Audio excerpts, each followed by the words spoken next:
Hello, and welcome to Sleepy Story. Tonight, I invite you on a journey into one of the strangest puzzles in astronomy, a story about a planet that seemed to circle its star faithfully, only to vanish without a trace. A world discovered, confirmed, celebrated, and then lost, leaving behind silence and mystery. Before we dive in, I'd love to know where in the world you are listening from tonight. Are you resting beneath warm blankets, letting the quiet of the evening wrap around you? Perhaps you're sitting by a window, the stars scattered above like an endless map. Or maybe you're halfway across the world, listening as dawn approaches. Wherever you are, thank you for joining this calm exploration.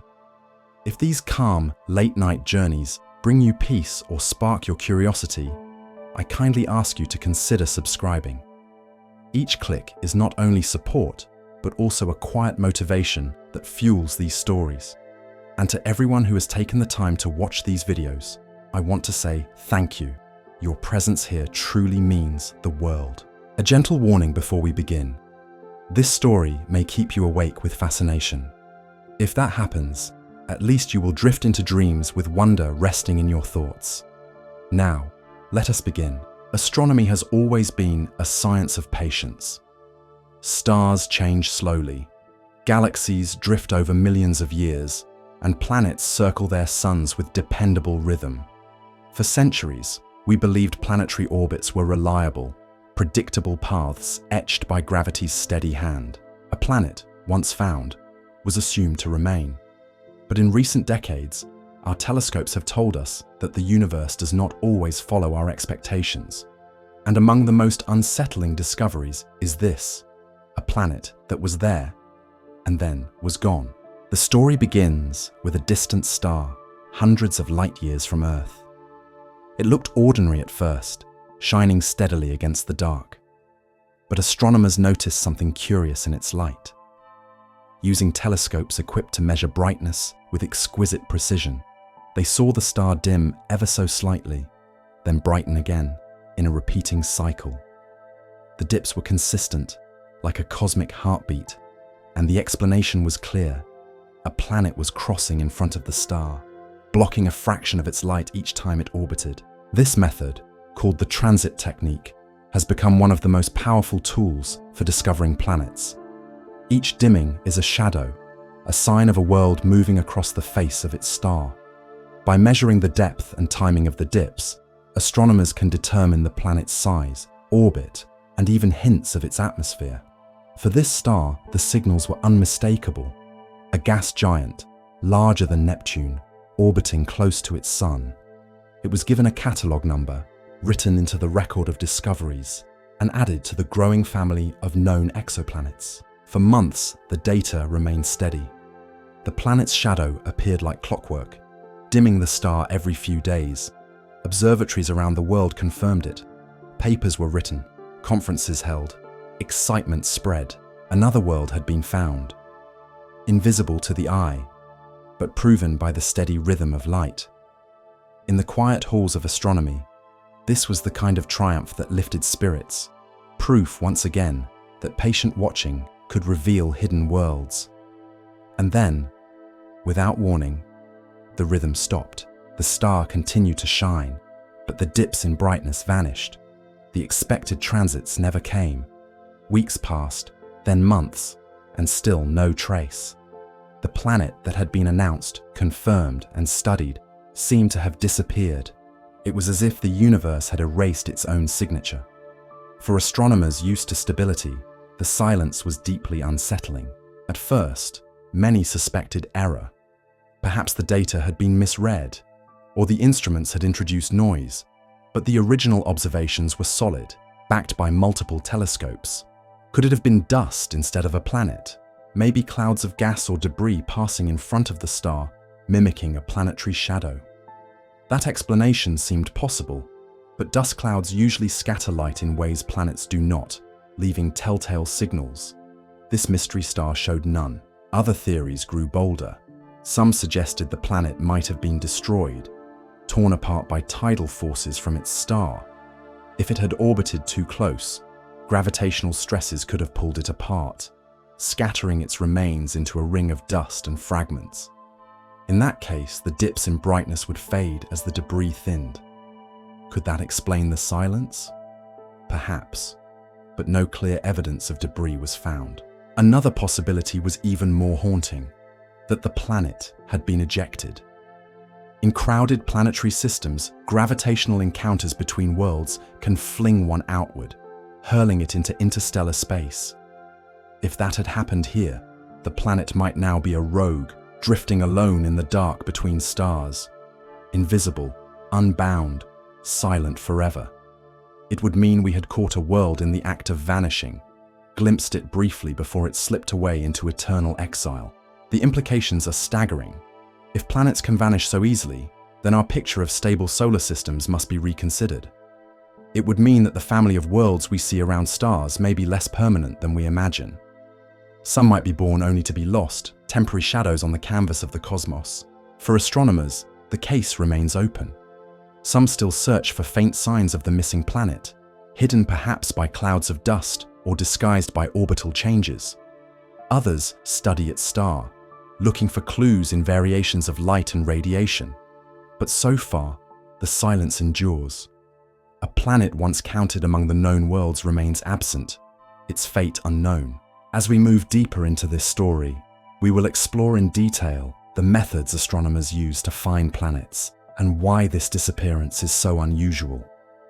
We will follow the possible explanations, one by one, from natural destruction to cosmic exile.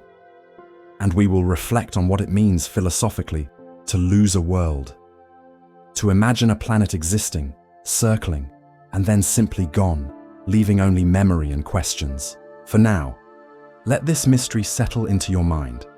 A star once dimmed with the rhythm of a planet's orbit.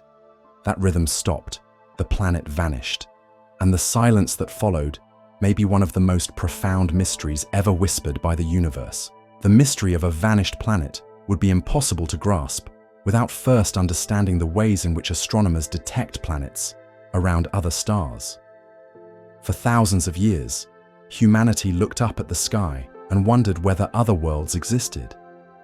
Ancient philosophers speculated, poets imagined, but proof remained elusive.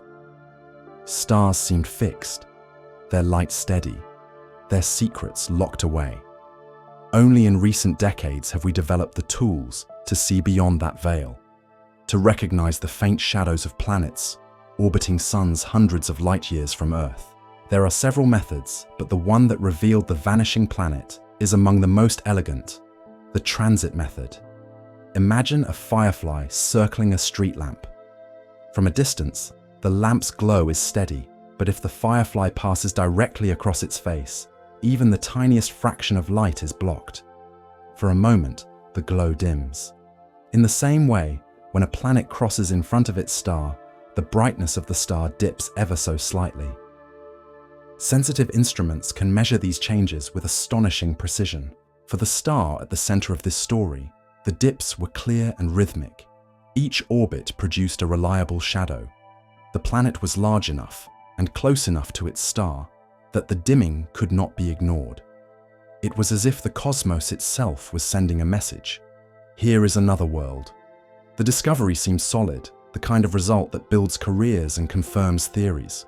But transits are not the only way we find planets.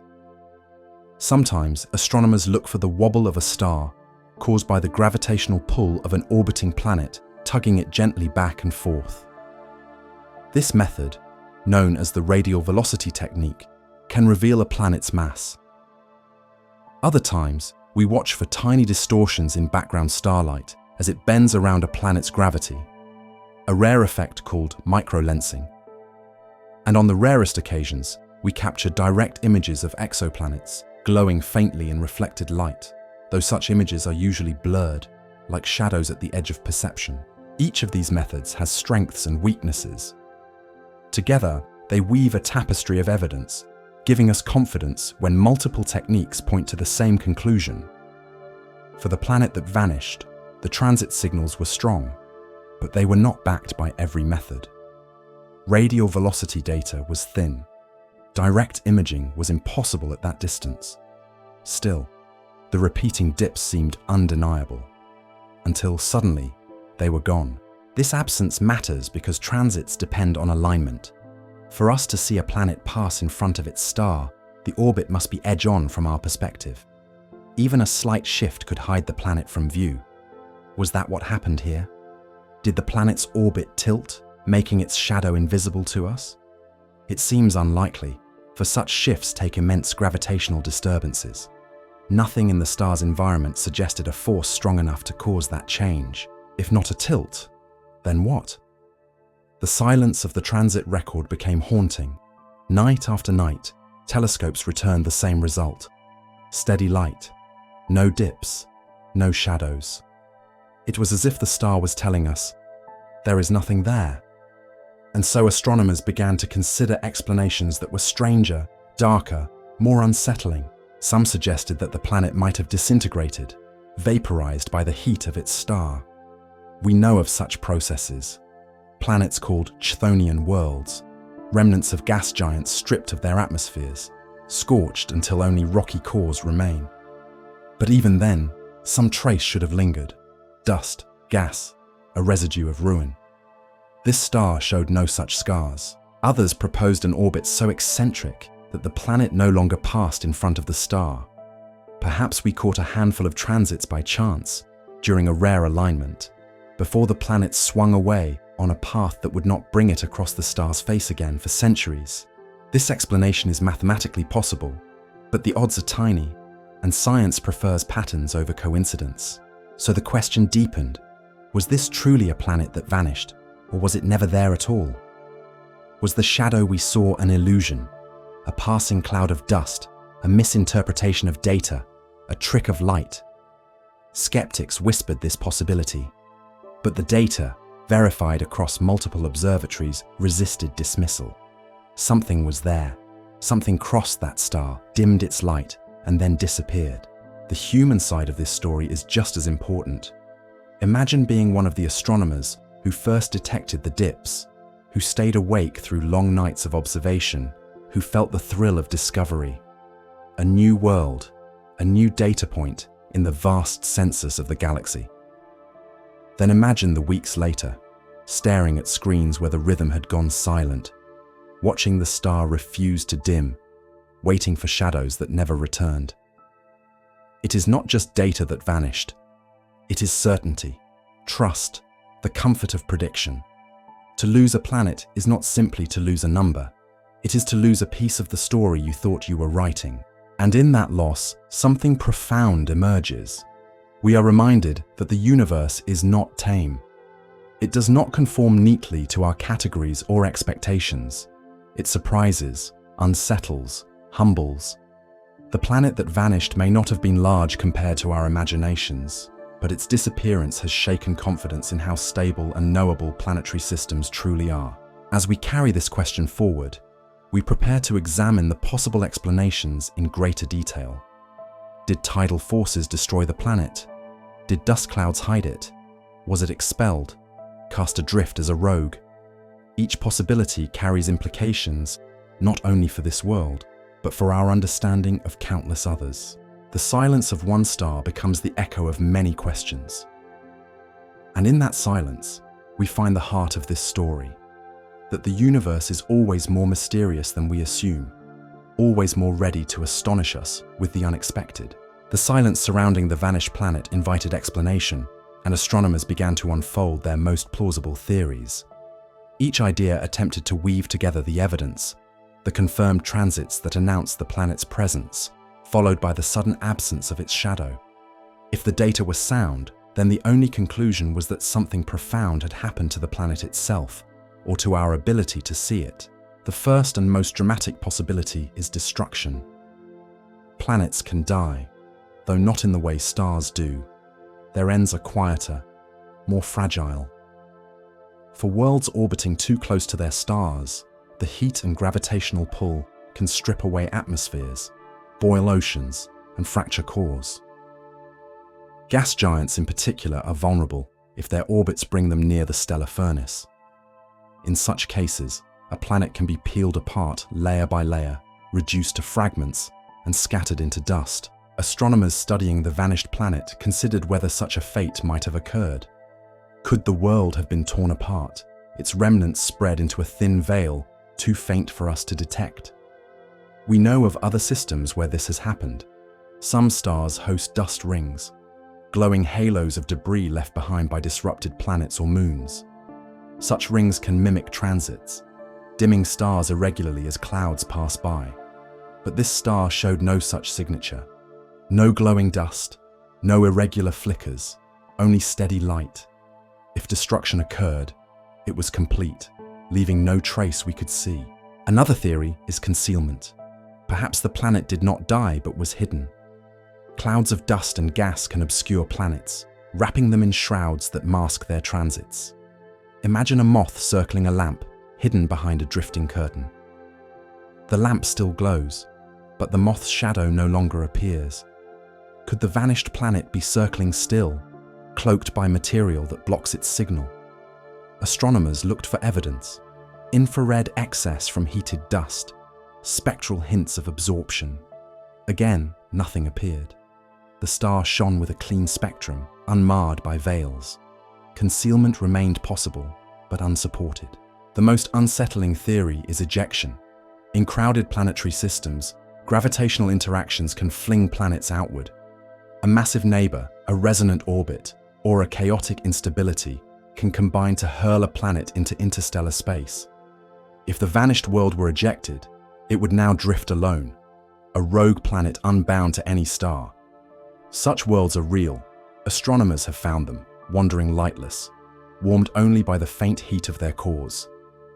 If this planet joined their ranks, then we may have witnessed the rare moment when a world was cast into exile.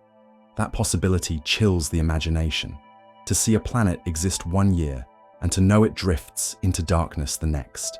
There is also a subtler hypothesis: orbital misalignment. Transits require precise geometry. If the orbit tilts even slightly, the planet no longer crosses the star's face from our perspective. The world could still be there, circling faithfully, but invisible to us. This explanation carries elegance, but it begs another question. What caused the tilt? Gravitational nudges from other planets could shift orbits over time, but usually not so abruptly. The lack of evidence for companions leaves this possibility fragile. Still, some scientists leaned toward orbital change. They noted that stars themselves can wobble or pulsate, their surfaces shifting subtly. Such activity might influence orbits or mask signals. Perhaps the planet was not gone but merely hidden behind complexity we do not yet understand. The mystery deepened because none of these explanations fit perfectly. Destruction leaves debris, which was absent. Concealment requires dust, which was not observed. Ejection demands evidence of gravitational chaos, which was not clear.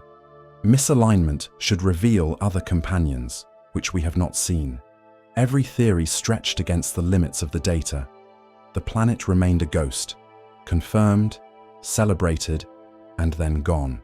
For astronomers, this paradox was both frustrating and thrilling. It meant their models were incomplete, their assumptions challenged. The universe had delivered a puzzle, a reminder that discovery is not always closure. Sometimes it is an opening, an invitation to keep looking, to question deeper, to admit what we do not know. Philosophically, the vanished planet reminds us of impermanence. We think of worlds as eternal, stable spheres circling forever, but even planets, vast as they are, may vanish. Perhaps not in human timescales, but in cosmic ones, disappearance is real. Worlds may be destroyed, expelled, or hidden, leaving behind only faint memories. In contemplating such possibilities, we glimpse the fragility not just of distant systems, but of our own. Imagine Earth disappearing from another star's perspective. A distant astronomer might one day measure our transits, confirm our presence, write papers announcing the discovery of a small blue world. And then, if something catastrophic occurred, a collision, an ejection, our shadow would vanish. They would look again and again, see only steady light, and wonder what had happened to the world they thought they knew. In the mystery of the vanished planet, we glimpse our own vulnerability. As we move into the next part of this journey, we will explore these hypotheses one by one, examining the evidence for and against them, and asking which, if any, can truly explain the silence. In doing so, we may not only solve a mystery, but also understand more deeply the fragile balance that allows planets and life itself to endure. Among all the possibilities raised to explain the disappearance of a planet, the most instinctive was destruction. Planets, though enormous compared to us, are fragile when measured against the forces of their stars. A star is not simply a lamp hanging in space. It is a furnace of unimaginable power, a sphere of nuclear fire radiating light, heat, and gravity. To orbit too close is to dance with danger, to risk being stripped apart by tides or consumed by heat. Could it be that the vanished planet fell victim to its own star? Astronomers know of worlds called hot Jupiters, gas giants that orbit their stars in mere days, skimming so close that their atmospheres boil. These planets lose mass steadily, their gases streaming outward in tails like comets. In time, they may shrink into smaller cores, leaving remnants behind. In rare and violent cases, they may be destroyed completely, shredded by tidal forces that tear them apart. This process is called tidal disruption. Imagine pulling on a sphere so strongly that it stretches, thins, and rips. The fragments spiral inward, swallowed by the star. For an observer watching from afar, the planet would appear to vanish. The vanished planet in our story orbited near enough to raise suspicion. Its transits were frequent, its period short. The star's light reached its atmosphere with blistering intensity. Could the heat have boiled away its gases until nothing remained? Astronomers searched for evidence. A dying planet should leave signs, trails of dust, faint clouds of metal-rich vapor, an infrared glow from heated debris. Some stars show precisely this: wisps of material spiraling inward, silent funerals of doomed worlds. But here, there was nothing. The star's spectrum was clean, its glow steady. If destruction had occurred, it was eerily complete. The idea of tidal disruption carries a haunting beauty. A planet, once stable, is stretched beyond endurance. Its orbit brings it close enough that the difference in gravity between its near and far sides tears it apart. This is not speculation. We see tidal disruption in other settings. Stars wandering too near black holes are shredded in similar ways, their light flaring as they fall in. For a planet, the scale is smaller, but no less final. To imagine such a death is to picture a world torn into glowing streams, scattered like ashes around its sun. But here lies the puzzle. Tidal destruction should leave a signature. Fragments would dim the star irregularly. Dust would scatter light. Gases would alter spectra. None of these were seen. Could it be that the planet was so thoroughly destroyed, so swiftly consumed, that no trace remained? The idea stretches imagination, but not impossibility. Stars are voracious. A gas giant reduced to dust might be swallowed in months, leaving behind only memory. If we were unlucky, our instruments might have arrived too late, recording the planet's last shadows before it was consumed. Another angle is heating. Gas giants, when scorched, may inflate into bloated forms. Their atmospheres expand, their density drops, and they become vulnerable. In this state, a planet can lose mass rapidly, its gases streaming into space like a great exhale. This process might dim transits gradually until they fade altogether. But in our case, the dimming did not fade. It stopped abruptly. That sharpness resists explanation. Planets should die slowly, not vanish overnight. Unless, of course, some threshold was crossed, some instability that caused collapse. Philosophically, destruction is compelling because it reminds us of impermanence. We think of planets as eternal, circling faithfully forever. But even planets can perish. To imagine a world torn apart by the very star it served is to glimpse the fragility of existence. It is also to recognize the balance that sustains us here on Earth. We orbit at just the right distance, warmed but not consumed. A little closer and our oceans would boil. A little farther and ice would rule. The vanished planet may have been less fortunate, born too near its star, doomed from the start. Still, astronomers hesitate to accept this explanation alone. The lack of debris, the sharpness of the disappearance, the silence that followed, all raise doubts. Destruction may explain part of the story, but perhaps not all. As with many cosmic mysteries, the answer may lie in layers, partial destruction combined with concealment or ejection. The planet's fate may be a symphony of endings, not a single note. As we move forward, we will consider the second great hypothesis, concealment. If the planet was not destroyed, could it have been hidden from our view? Dust clouds, orbital changes, and strange cosmic veils all play their roles in the theater of stars. Perhaps the planet is still there, circling in silence, cloaked by shadows we cannot yet see through. In the next chapter, we will walk through this possibility, weighing the evidence for worlds that refuse to be seen. When a world seems to disappear, the mind reaches first for endings: destruction by heat, shredding by tides, a catastrophic fall into the star. But astronomy is full of quieter explanations. Sometimes what is lost is not gone, it is hidden. The cosmos contains veils, dust that drifts, rings that tilt, surfaces that spot and brighten in moving patterns. There are also geometric tricks, orbits that precess, lines of sight that slide by fractions of a degree, enough to move a planet's shadow off the stellar disk and into invisibility. If a planet could be concealed, how would nature achieve that? And what evidence would we hope to find, if only we were patient enough, careful enough to look? Begin with dust, the most ancient mask in the universe. We often imagine planets as clean marbles circling a pristine lamp, but real systems are less tidy. Ice grains sublimate, rocky surfaces spit fragments under relentless radiation, and interactions between bodies grind material into powders that scatter light like fog. In several star systems, astronomers have watched transits grow ragged, as if a planet trailed a comet's tail. Depths change from pass to pass, profiles skew, darkness becomes a smear. A world undergoing such erosion wears a moving cloak. From one season to another, the shroud thickens or thins. In principle, a dust train could swell until it blocks the transit cord at unexpected times, then disperse until nothing registers. If our vanished planet carried a volatile surface or bloated atmosphere, one might imagine a phase where dust obscured predictably, and another where it left only clarity. But dust brings signatures of its own.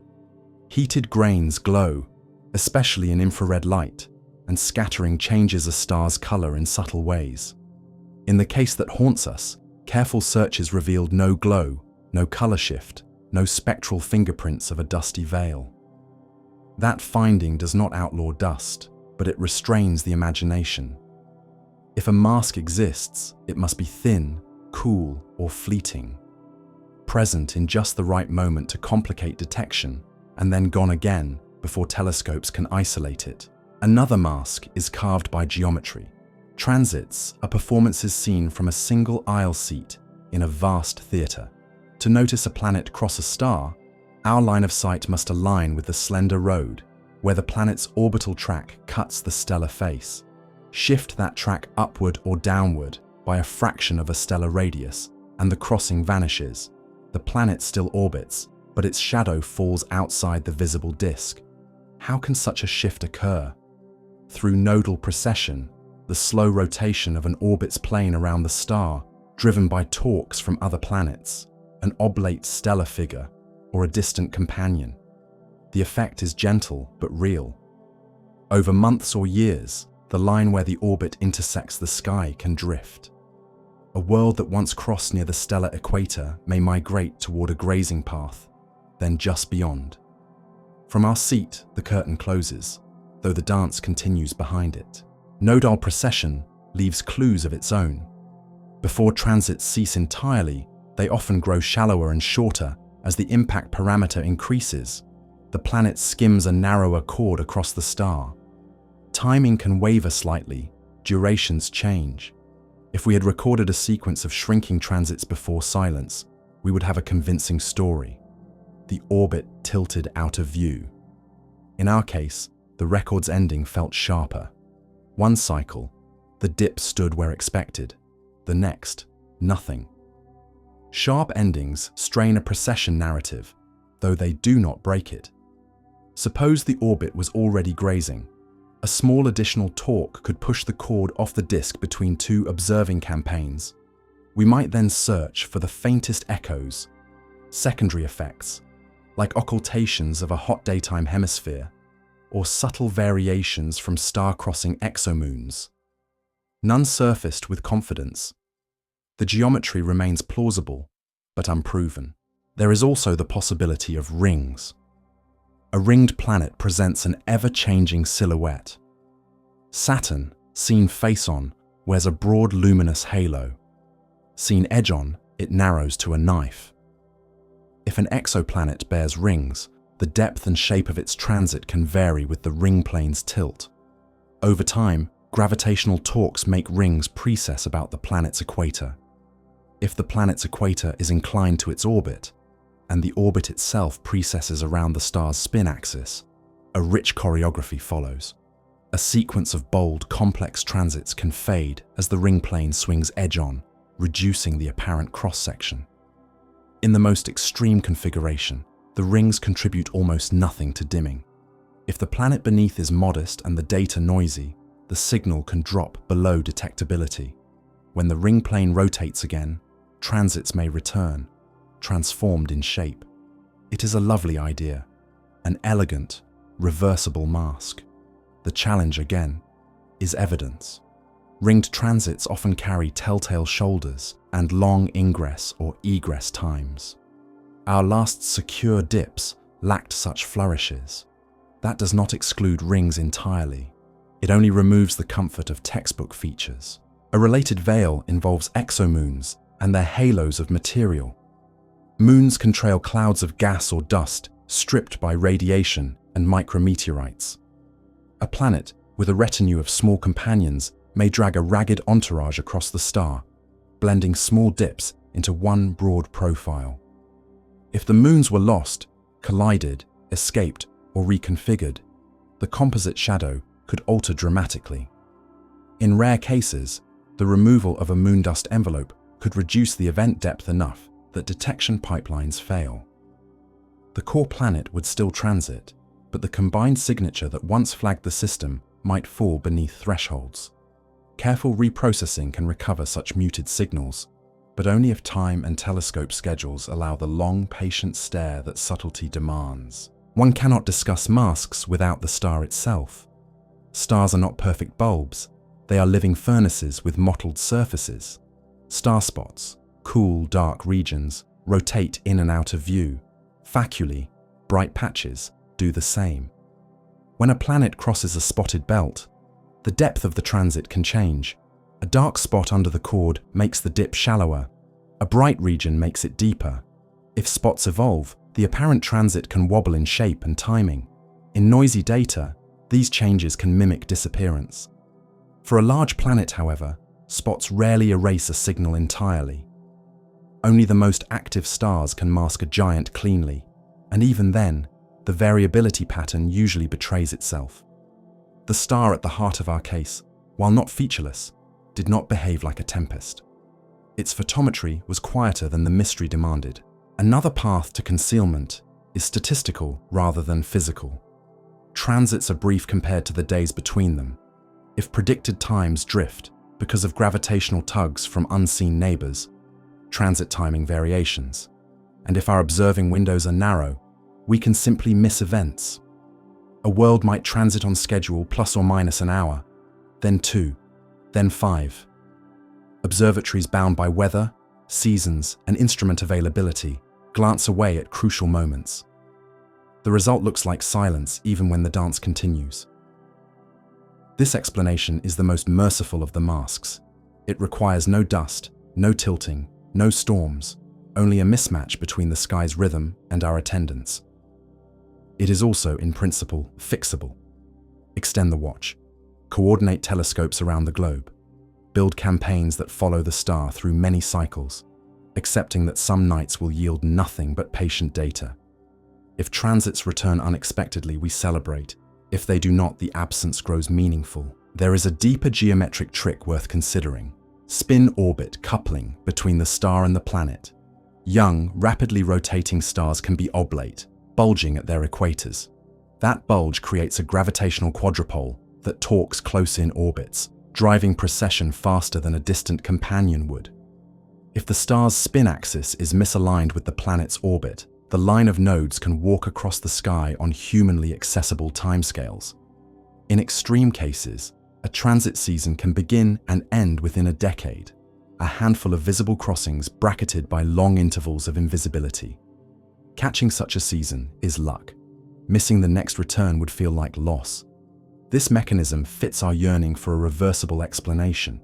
The planet is there, simply out of view, destined to reveal itself again when the plane swings back. Whether our particular system wears such a clock remains unknown, but the cosmos does build these gears. All these masks share a consequence. They defer certainty. Concealment requires time to diagnose. One must gather years of brightness, sift for faint periodicities, look for color changes that betray dust, search for secular trends in transit duration that hint at precession, and model spot cycles to subtract their chatter. It is slow work, made slower by competing demands on telescopes and the natural rhythm of the night. In that slowness lies a lesson that fits the sleepy story heart. Some answers arrive only when we choose to dwell with the question, to let the unknown remain beside us long enough for its edges to sharpen. And the human story continues. The team who first announced the planet still returns to the star, out of loyalty as much as curiosity. Students cut their teeth reducing old data sets, hunting for whispers that senior eyes might have missed. New instruments come online with quieter detectors and broader coverage, promising that if a shadow returns, it will not pass unremarked. In seminars, someone always asks, if it is still there, when might we see it again? The room falls into a brief arithmetic: precession estimates, stellar rotation rates, plausible companions, next year windows. The sum ends not with a date, but with a posture. Watch. Of course, concealment does not absolve other possibilities. A dust veil can coexist with nodal precession. A ringed planet can ride an orbit that wanders. Star spots can harmonize with timing variations to confuse even careful observers. The universe rarely picks a single instrument for its orchestra.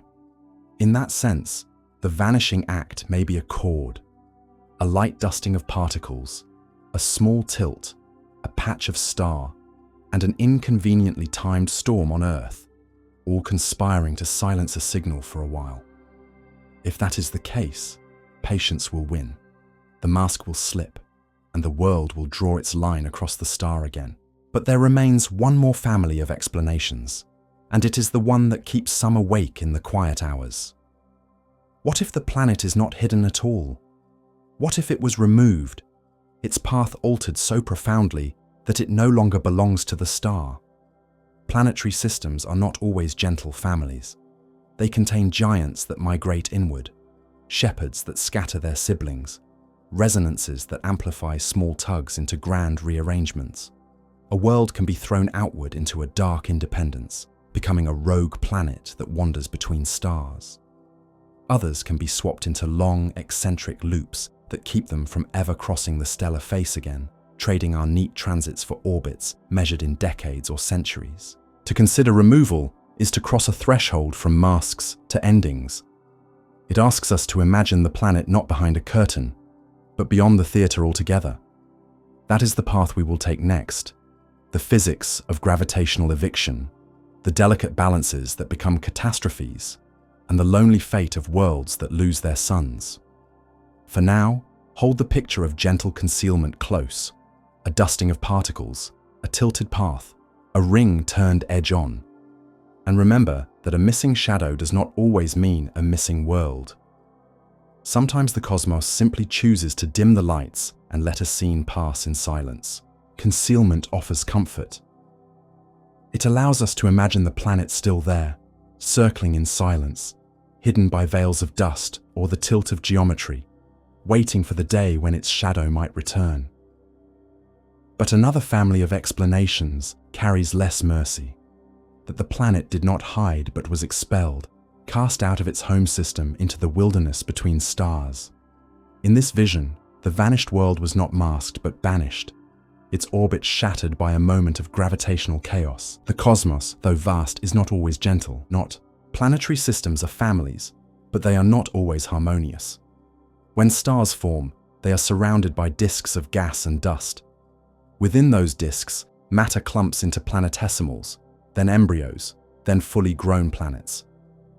At first, the orbits are unstable. Planets migrate inward and outward through the viscous disk, tugging one another in resonant steps. Some pairs settle into peace, locked into regular rhythms like dancers in time. Others fight. Their gravitational pulls destabilize orbits until one is cast aside. Sometimes the exile is mild, nudged onto a more distant, eccentric path. Other times the exile is absolute, with the world hurled free of the star's pull altogether, condemned to drift unbound through the galaxy. Astronomers call these wanderers rogue planets. They are invisible in ordinary light, warmed only by the fading glow of their own interiors. Detection is difficult, but surveys suggest they may be numerous, perhaps even more numerous than stars. Imagine that. A galaxy filled not just with suns and their children, but with orphans, planets that drift in silence, unseen, untethered. Some may carry oceans beneath frozen crusts, warmed by radioactive decay. Some may even harbor moons that remember tides from long ago. They are planets without mornings or evenings, without constellations in their skies, worlds exiled into a night that never ends. Could the vanished planet have joined this company? The mathematics say it is possible. If another massive planet lurked in the same system, unseen in early data, its gravitational tugs could destabilize the orbit. Over years or decades, small resonant nudges might amplify, pumping eccentricity until the orbit swung too close or too far. One fateful encounter could then provide the final shove, sending the world outward on a hyperbolic trajectory. The timing would fit our mystery. We saw transits for a handful of years, then silence as the orbit no longer intersected the star, and perhaps never would again. There is a gentler variant. The planet may not have been expelled entirely, but could have been rearranged into a wide, eccentric orbit. In such a case, it would still belong to the star, but its path might take hundreds of years to complete. During that span, it would not cross the stellar disk again, and from our vantage point, the transit would vanish. One day, perhaps centuries from now, another generation of astronomers could see the shadow return, proof that exile was not complete, but only stretched into long absence. For us, though, the silence would be permanent, at least within human lifetimes. To test these ideas, astronomers look for indirect clues. A system that ejects a planet often bears scars. The star's motion might wobble if other massive companions remain. A belt of comets might be disturbed, scattering debris. Or most intriguingly, another transit signal might appear, evidence of the giant that cast its sibling out. For the star in our mystery, none of these have been conclusively seen. That absence does not rule out exile. It only hides the scars beneath the threshold of detection. Consider for a moment the human response to such a possibility. To imagine a world ejected into darkness is to imagine loneliness on a cosmic scale. Earth feels fragile enough with its thin air and narrow zone of habitability, but it is still anchored by the warmth of the sun.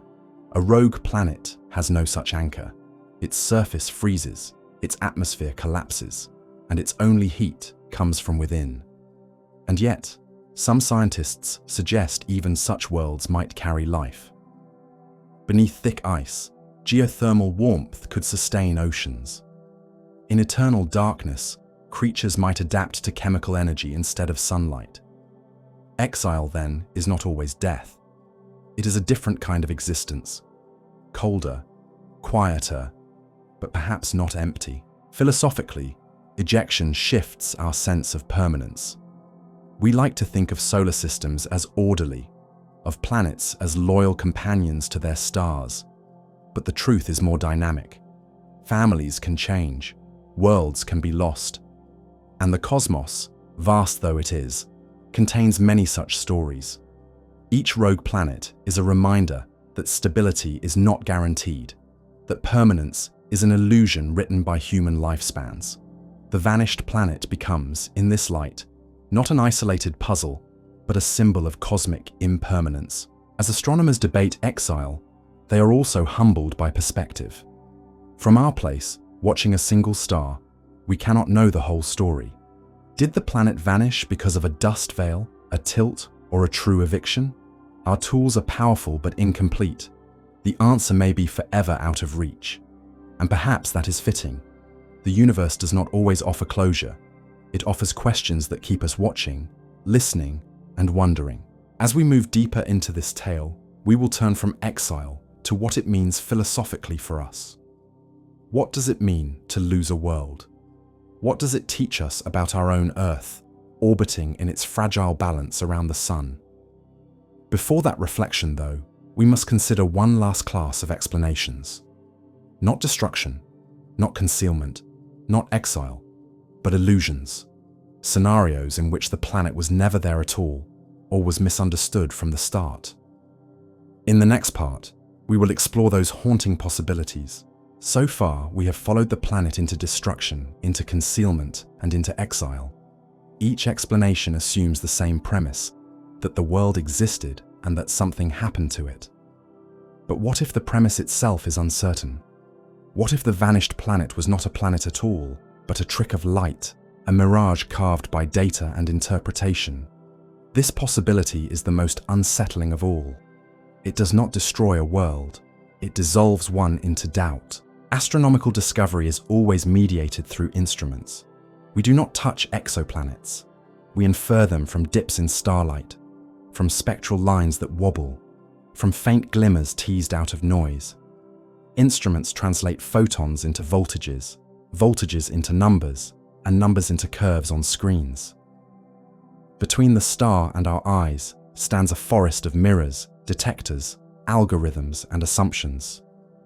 For the vanished planet, the initial data seemed clear: dips repeating in rhythm, depth consistent with a Neptune-sized body, timing precise. The evidence looked solid, but science demands humility. Could we have been fooled? The first candidate for illusion is instrumental noise. Even the best telescopes suffer quirks: pixels that behave differently, lenses that scatter, detectors that drift with temperature. A repeating pattern can emerge by accident, reinforced by our hunger for meaning. Humans are pattern seekers. We see constellations in random dots, faces in clouds. When astronomers searched for exoplanets, they knew transits were rare, so every dip was scrutinized. It is possible that the dips we thought belonged to a planet were aligned coincidences of noise, shadows without substance. Another source of false signals is the star itself. Stars are restless spheres of plasma.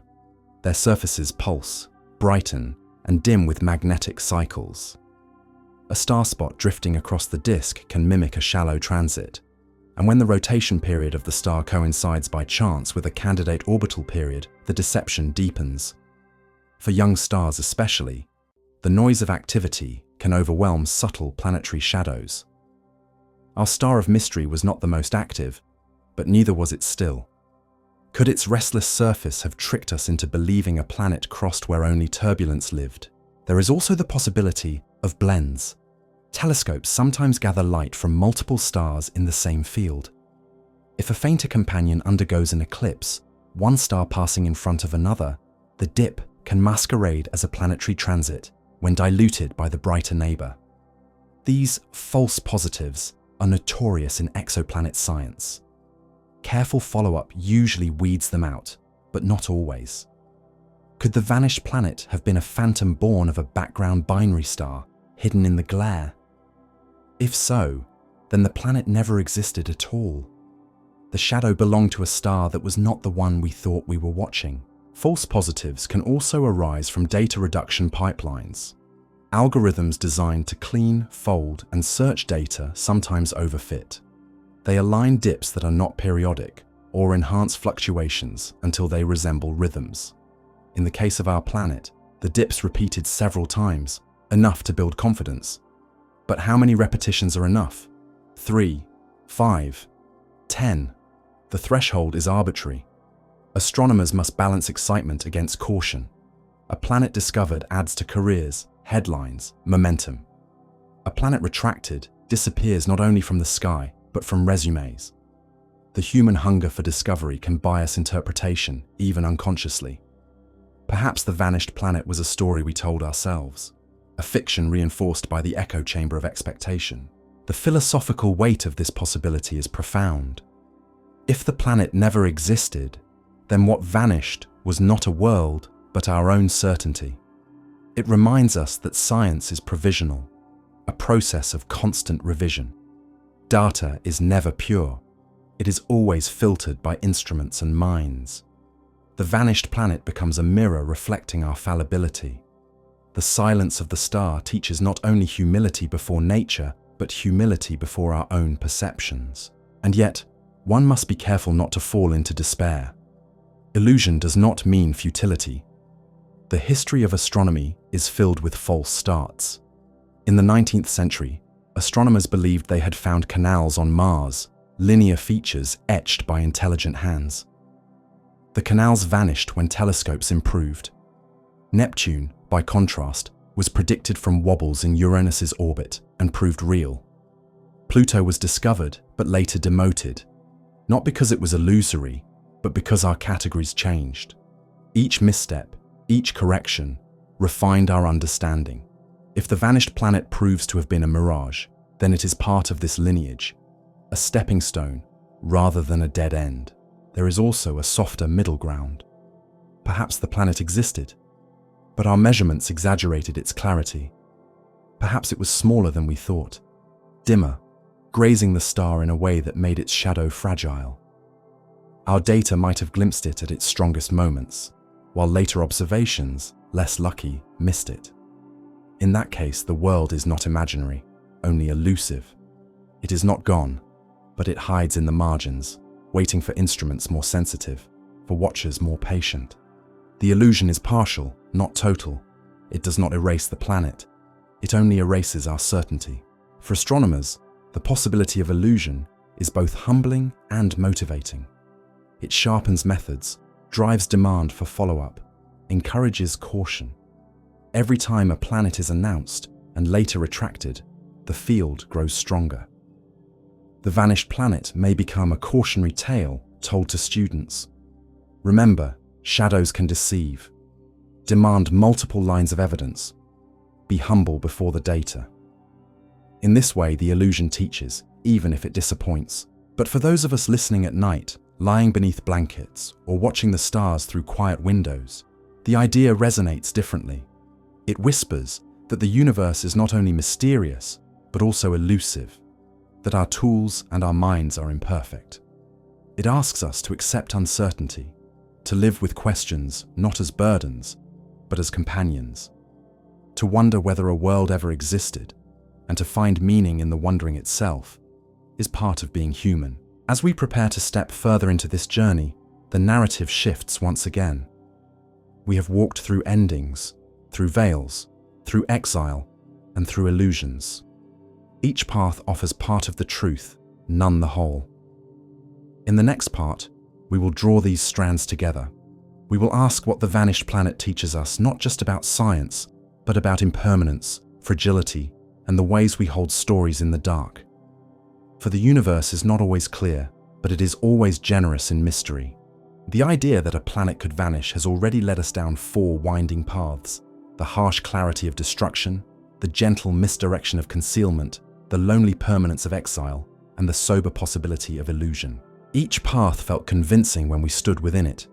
Each offered its own vocabulary of clues and cautions.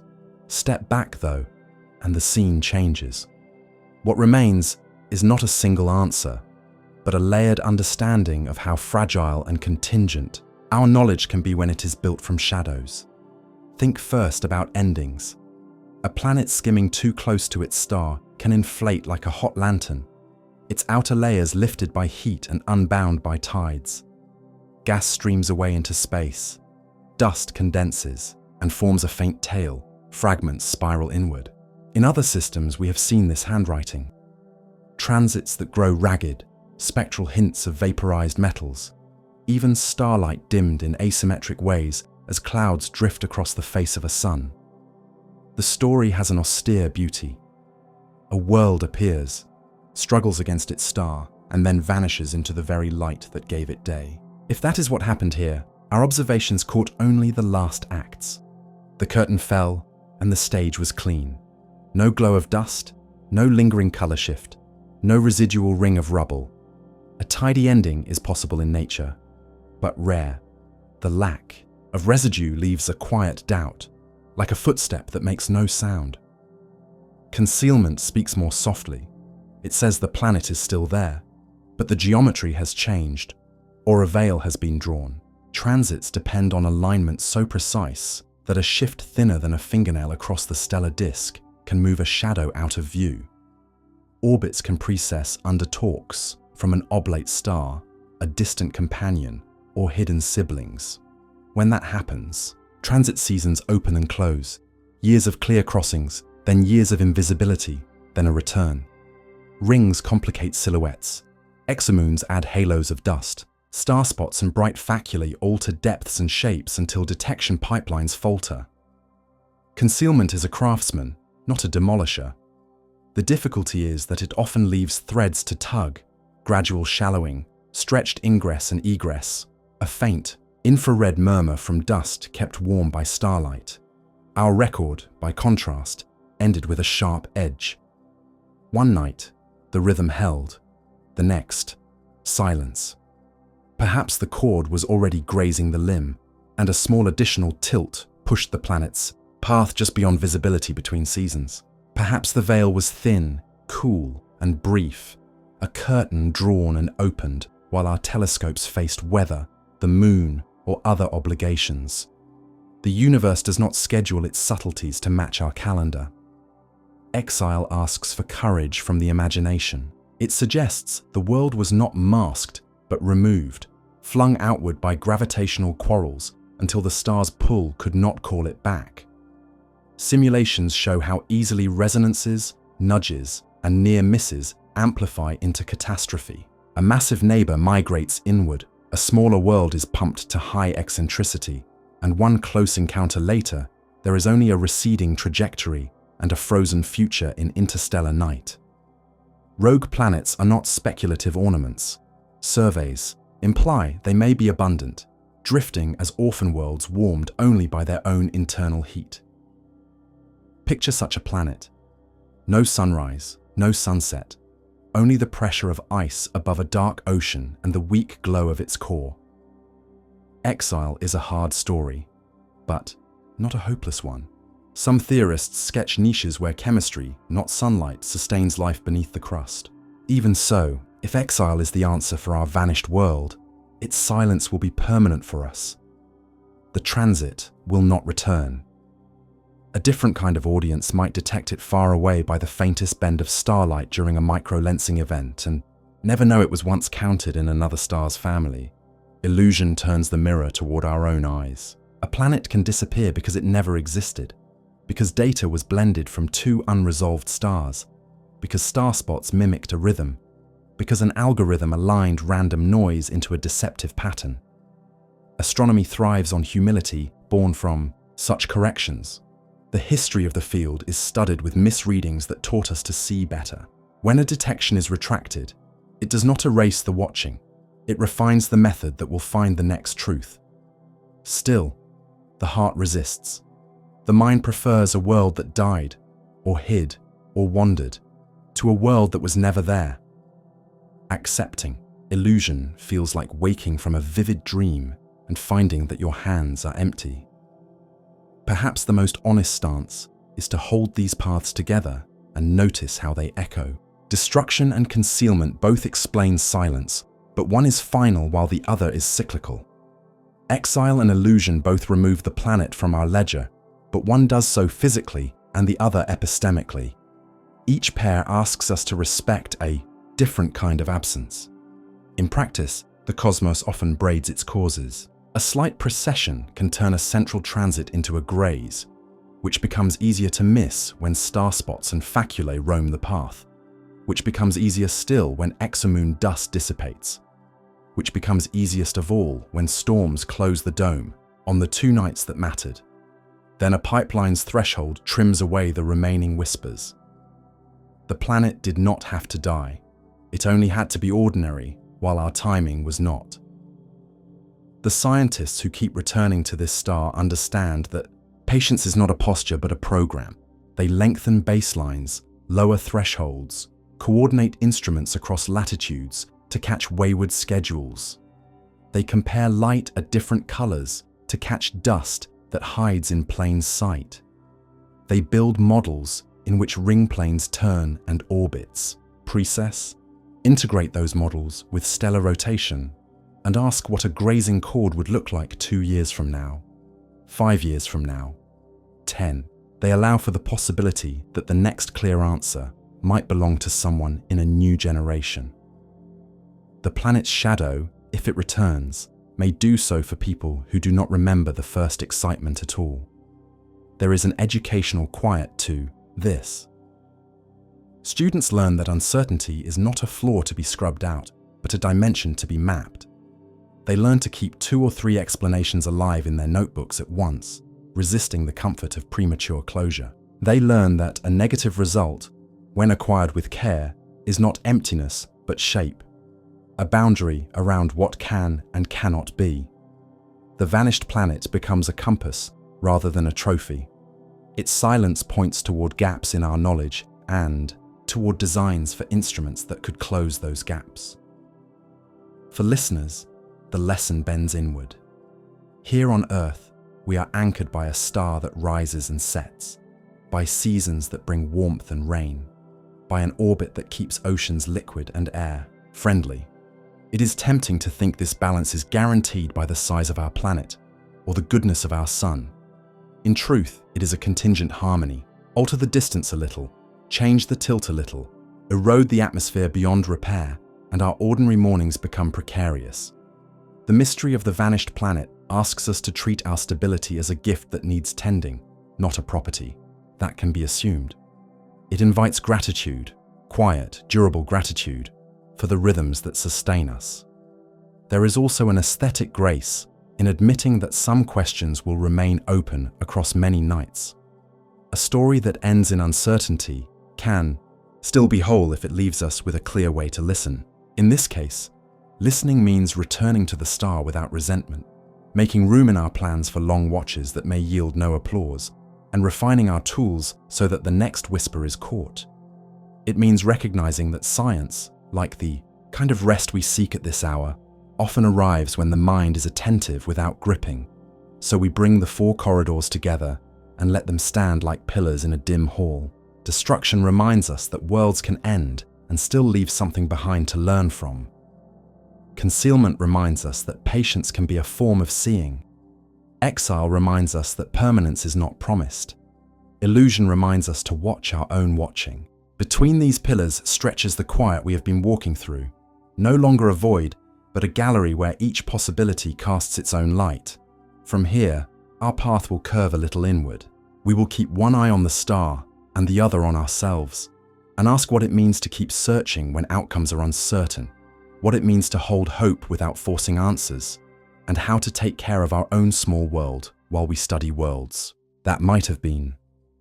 The planet that vanished without a trace will remain the thread in our hands, not to be tied into a knot tonight, but to be carried gently into the next room, where we will talk about resilience, about the psychology of long inquiries, and about how wonder can be a steady companion even when certainty is not. We carry the thread forward, not by tightening it into a knot, but by letting it rest lightly in the hand. The star is still there, burning with indifference to our questions. The planet is still a question, a contour drawn by absence. After walking through destruction, concealment, exile, and illusion, we arrive at a quieter place, how to live with a mystery that refuses to resolve on command. This is not the place where numbers end. It is where patience begins. Astronomy, at its most honest, is a school of waiting. Waiting has a craft. It is not a blank space between results, but a disciplined shape of attention. Observers build calendars that arc across seasons and hemispheres. One team watches the star as it rises before dawn in the south. Months later, another catches it at dusk in the north. They stitch their efforts across oceans, sharing checklists and sky conditions, swapping small fixes for stubborn software, sending encouragement through sleepy messages at odd hours. Waiting also has rituals. Before each exposure, someone reads the same sequence aloud: focus, guiding, cadence, timestamps. The ritual turns uncertainty into something that can be carried, like a lantern down a long hallway. There is a grammar to negative results. We write them clearly so that silence can be understood by someone who was not there. The logbook becomes a memory palace. Seeing, not seeing. Clouds at midnight. A thin moon near the field. A line of satellites that walked across the star like ghosts. We include the imperfect nights as well as the clean ones, because absence gathered in honest weather is better than presence assembled without context. When the next student arrives, they can turn the pages and know what kind of quiet we heard. Waiting also needs companionship. A single telescope can miss a whisper because storms come, because ice forms on domes, because people get sick. A network can listen through the weather. Small telescopes, if they are many and coordinated, become a single instrument stretched around the world. In the gaps between observatories, software learns to hold hands as well. Pipelines that once insisted on perfect periodicity learn to forgive drift. Models of transit shapes learn to include rings that might turn or chords that might graze. The act of widening our listening changes what we are able to hear.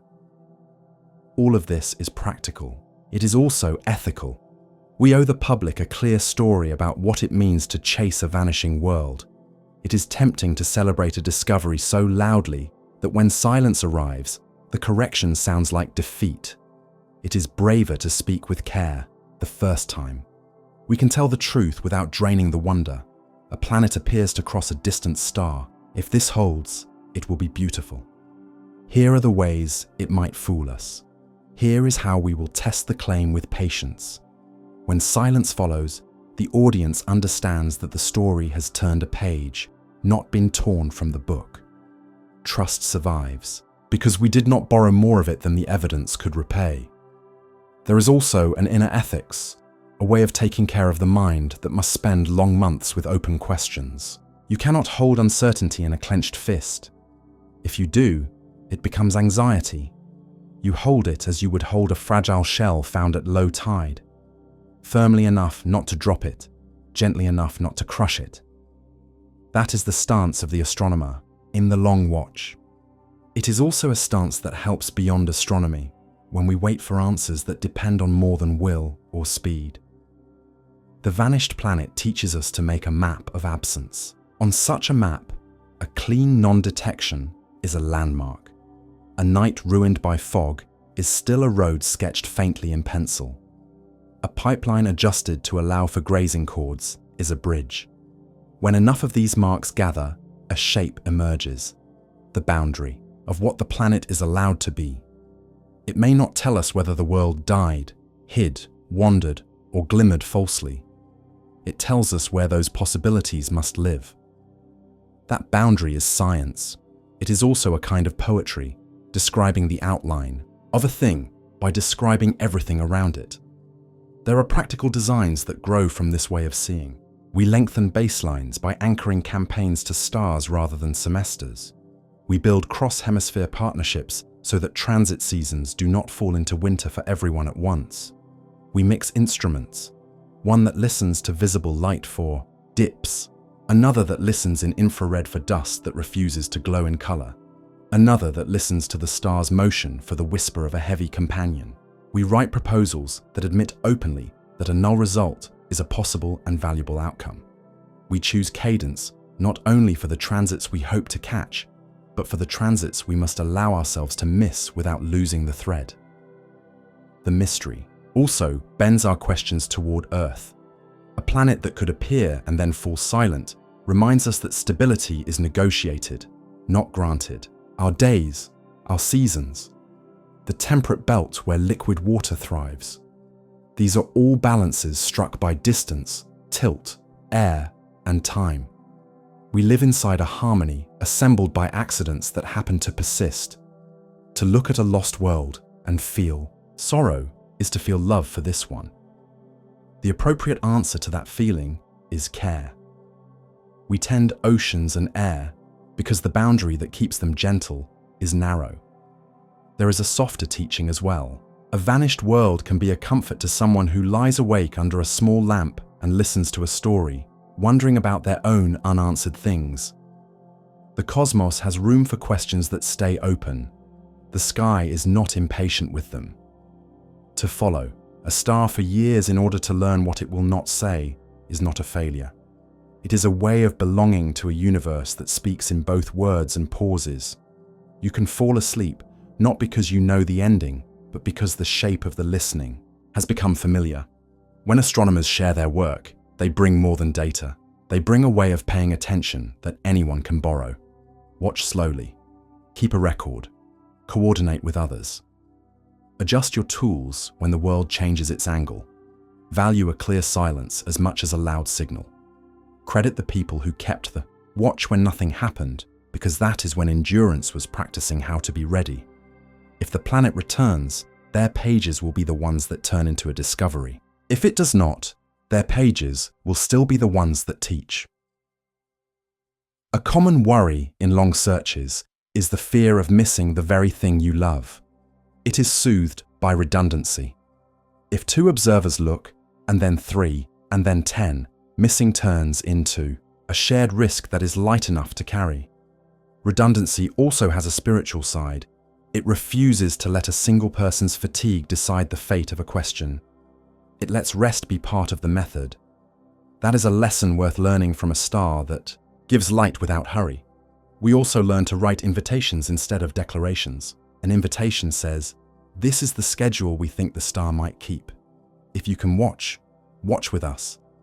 If you cannot, the sky will still be there when you return. We will publish what we see and what we do not." Declarations tire quickly.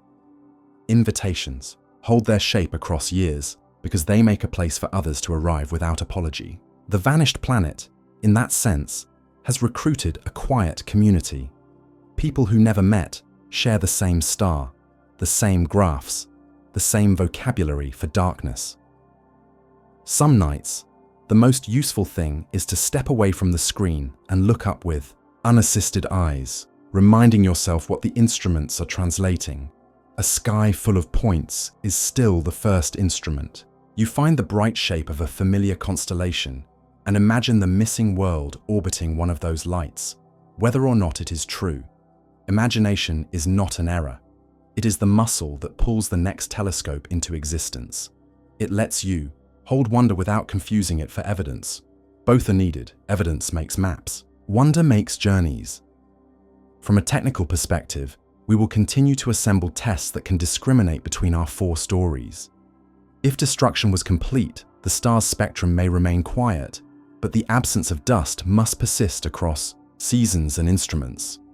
If concealment is real, precession models will predict windows where grazing events could return. We can post observers there ahead of time. If exile occurred, long-term radial velocity work or astrometric monitoring might reveal the heavy companion that pushed the world away. If illusion misled us, re-reducing the oldest data with stricter cross-checks and independent pipelines should cause the signal to evaporate, the same way salt vanishes from a bowl of water left in sun. Each path has a discipline attached to it. Following them all will not waste effort. It will increase the chance that some other star's secret will be understood because of the tools we honed here. We end this evening's walk not with a verdict, but with a practice. The planet that vanished without a trace is still teaching us how to listen, how to wait, how to write down a night in a way that another person can inhabit later. If one day a shadow returns, the joy will be clean and earned. If it does not, the work will still have been worthy because it added a contour to the universe that was not there before we drew it. That, too, is discovery. The silence of the vanished planet does not only reshape astronomy, it reshapes imagination. After destruction, concealment, exile, and illusion, after patient waiting and careful listening, the story reaches a quieter register. What remains is not only about the planet, but about us, about the way human beings respond to uncertainty, to impermanence, to the long arc of questions that outlive our own lifespans. Astronomy, when seen this way, is not just about the heavens. It is about the habits of heart and mind that are nourished when we choose to look up and wonder. Fragility is the first lesson. A planet seems immovable to us, immense and enduring, but the vanished world tells us otherwise. Even planets can be destroyed, hidden, cast away, or revealed as illusions. That fragility reflects our own. Earth feels permanent beneath our feet, its mountains ancient, its oceans vast. But geologic time and astronomical time remind us that stability is conditional. Stars swell and cool, orbits drift, atmospheres change. To think of Earth as unchanging is to forget that it, too, is part of a larger system where nothing is fixed. The vanished planet is a mirror held far away, showing us how precarious balance can be. Resilience is the second lesson. Astronomers continued watching the star long after the dips ceased. They wrote careful notes about nights when nothing happened, patient logs that recorded silence as faithfully as they once recorded shadows. Resilience, in science, means continuing to care for a question, even when it refuses to give easy answers. For us as listeners, resilience is a way of living with mysteries in our own lives. There are personal questions that do not resolve quickly. The future of our health, the unfolding of relationships, the meaning of choices. To walk with those questions without despair, to tend them the way astronomers tend stars, is resilience. The planet teaches not only fragility, but endurance. Humility is the third lesson. Illusion is always possible. We may have been fooled by noise, by spots, by our own eagerness. To admit this is not to diminish science, but to strengthen it. A discipline that cannot confess error is brittle. A discipline that can confess error becomes supple and trustworthy.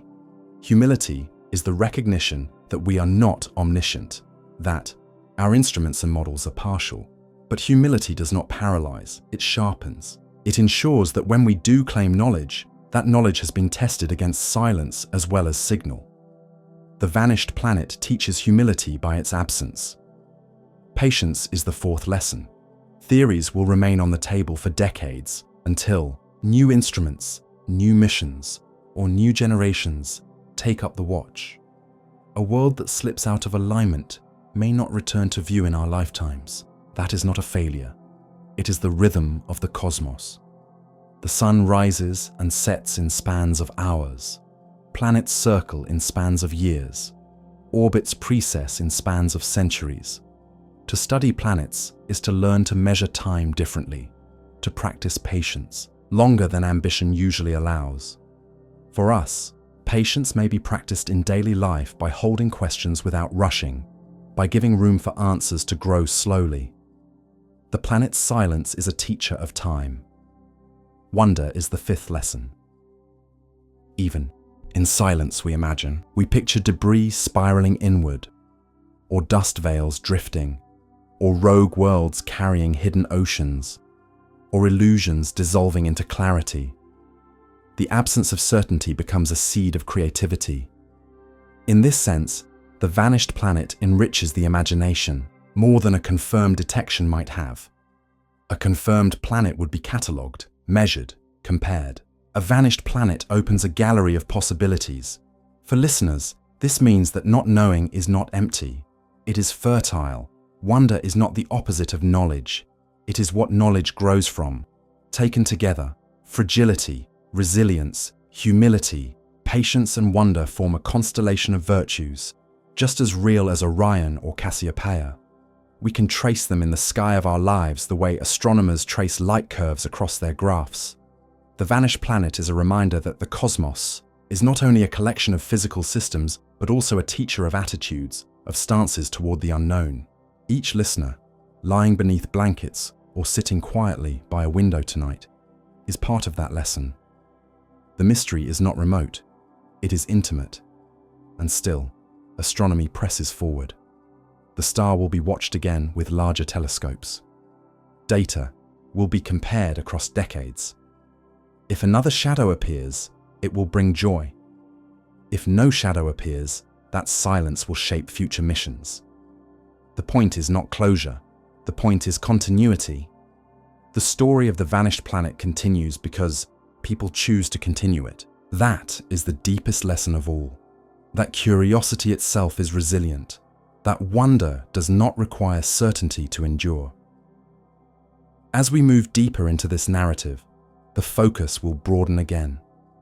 We will begin to consider what mysteries like this one tell us about the universe as a whole. If a planet can vanish, what does that imply for the billions of systems we have not yet studied? If silence can teach so much, what else might the cosmos be whispering through its absences? In the next chapter, we will listen not just to one star, but to the patterns of many, asking how the vanished planet fits into the larger fabric of cosmic mystery. When astronomers first discovered exoplanets, the sky suddenly felt fuller. Worlds were no longer confined to imagination. They became part of measurement. Each year added more, until now thousands are known.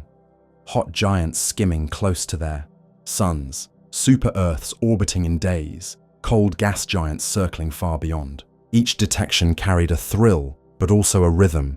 Planets were expected to appear, one after another, each with predictable shadows and predictable signatures. Against that backdrop, the planet that vanished stands out not only for what it might teach about its own fate, but for what it reveals about the search as a whole. The cosmos, it turns out, does not give up its secrets evenly. Some stars reveal their planets clearly, others tease with irregular dips, sudden silences, or data that refuses to settle into a pattern. There are systems where planets interact with each other, pulling orbits into eccentric loops that confuse simple models. There are stars whose activity mimics planetary signals, demanding careful disentangling. The vanished planet is one of many puzzles, but it is among the most haunting because it appeared and then fell silent. Most false signals are corrected early. Most exiles are invisible from the start. This one, let us believe, then withdrew. It belongs to a category of mysteries that keep astronomers awake at night and listeners awake in wonder. Consider the case of stars whose brightness dims in irregular, deep, and complex ways, so-called dipper stars. Some show light curves that suggest vast clouds of dust, as if whole planets were breaking apart before our eyes.